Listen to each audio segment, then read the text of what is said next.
மற்றொன்று இந்த தமிழகத்தை பொறுத்தவரை இப்பொழுது உங்களுக்கு திமுக கூட்டணியில் இடம்பெற்றிருக்கக்கூடிய நீங்கள் அப்போது பாரதிய ஜனதா கட்சி மற்றும் அங்கு அதிமுக தலைமையில் ஒரு கூட்டணி, நாம் தமிழர் கட்சியில் தலைமையில் ஒரு கூட்டணி என்று ஒரு 4 முனை போட்டி நிலவக்கூடிய சூழலை இப்போது இங்கு இருக்கிறது.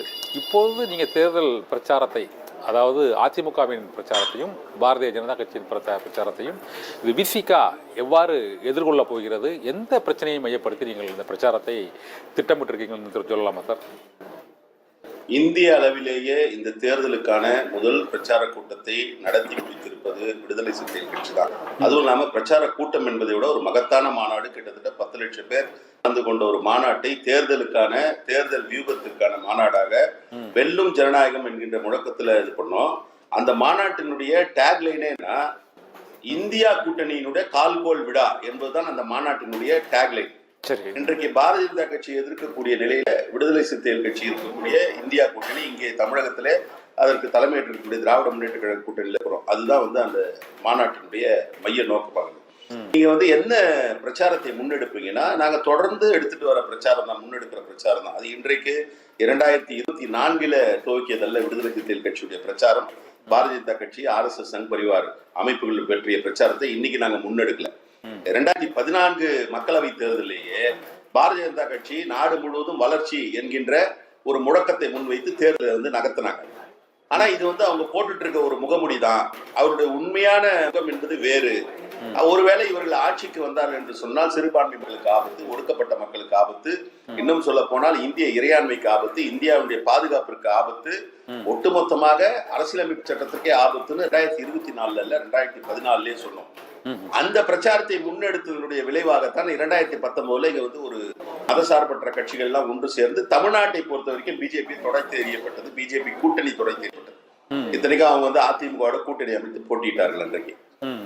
இன்றைக்கு அதே முழக்கத்தை இவர்கள் இவருடைய சனாதன கோட்பாடு என்பது ஜனநாயகத்திற்கு எதிரான கோட்பாடு, இந்த நாட்டினுடைய அடிப்படையே சிதைக்கக்கூடிய கோட்பாடு என்பதை பிரச்சாரமாக கொண்டு போறோம். இதை பிரச்சாரமாக கொண்டு போகக்கூடிய அதே வேளையில இது அவருடைய கருத்தியல் ரீதியாக ஏற்படக்கூடிய பாதிப்பு, இதனால் ஏற்படக்கூடிய பிற பாதிப்புகள், இவங்க ஆட்சிக்கு வந்ததிலிருந்து பணத்தினுடைய மதிப்பு குறைந்து விட்டது, பெட்ரோல் டீசல் விலை உயர்ந்து விட்டது, விலைவாசி ஏறிவிட்டது, கேஸ் விலை ஏறிவிட்டது, மக்களுடைய வேலை வாய்ப்பு என்பதே இல்லாமல் போய்விட்டது. இது மாதிரி ரொம்ப பெரிய பிரச்சனைகள். அதோடு மட்டுமல்லாமல் மாநிலத்துக்கு தேவையான நிதிகளை ஒழுங்காக ஒதுக்குவதில்லை.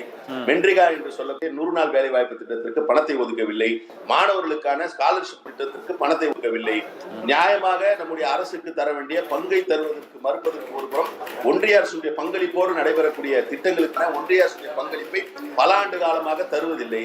இவையெல்லாம் சான்றுகளாக ஆதாரப்பூர்வமாக வெளிப்பட்டிருக்கிறது. உதாரணத்துக்கு ஒன்று சொல்ல வேண்டும் என்று சொன்னால், நகர்ப்புறத்தில் வீடு கட்டும் திட்டத்திலே மட்டும் தமிழ்நாடு அரசுக்கு கடந்த 3 ஆண்டுகளிலே இவர்கள் தர வேண்டியது கிட்டத்தட்ட 1500 கோடி ரூபாய் என்று நான் சொல்லவில்லை. எங்களுடைய கட்சியினுடைய பாராளுமன்ற உறுப்பினர் அண்ணன் ரவிக்குமார் அவர்கள் பாராளுமன்றத்தில் கேள்விக்கு அவருடைய அமைச்சரே சொல்லியிருக்கார். இது ஒரு சாம்பிள். இப்படியான கொடுமைகள் இருக்கிறது என்கின்ற பொழுது பாரதிய ஜனதா கட்சியை துணை தெரிய வேண்டிய அவசியத்தை நாங்கள் பிரச்சாரத்தை முன்னெடுக்கிறோம். இதை விட முக்கியமாக இந்த இந்தியா கூட்டணி இன்றைக்கு கட்டமைக்கப்பட்டிருப்பது காங்கிரஸை மையப்படுத்தி மாநில கட்சிகள் ஒன்று சேர்ந்து இருக்கிறது.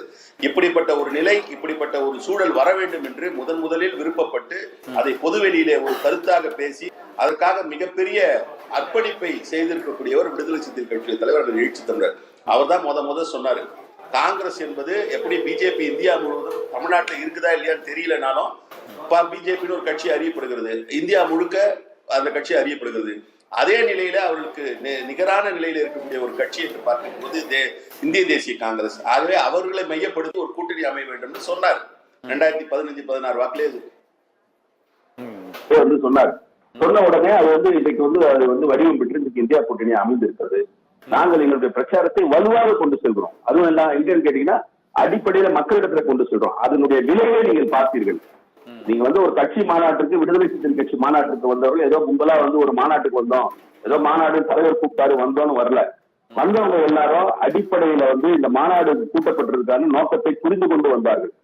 சனாதனத்தை வேறெடுப்போம், ஜனநாயகத்தை வென்றெடுப்போம் என்கின்ற முழக்கத்தோடு அரசியலமைப்பு சட்டம் தந்திருக்கக்கூடிய சுதந்திரம், சமத்துவம், சகோதரத்துவத்திற்கு ஆபத்து வந்திருக்கிறது என்பதை புரிந்து கொண்டு அங்கே வந்தார்கள். அதனால்தான் மாநாடு துவங்கிய 4 மணியிலிருந்து 12 மணி வரை கூடிய கூட்டம் அப்படியே உட்கார்ந்தது.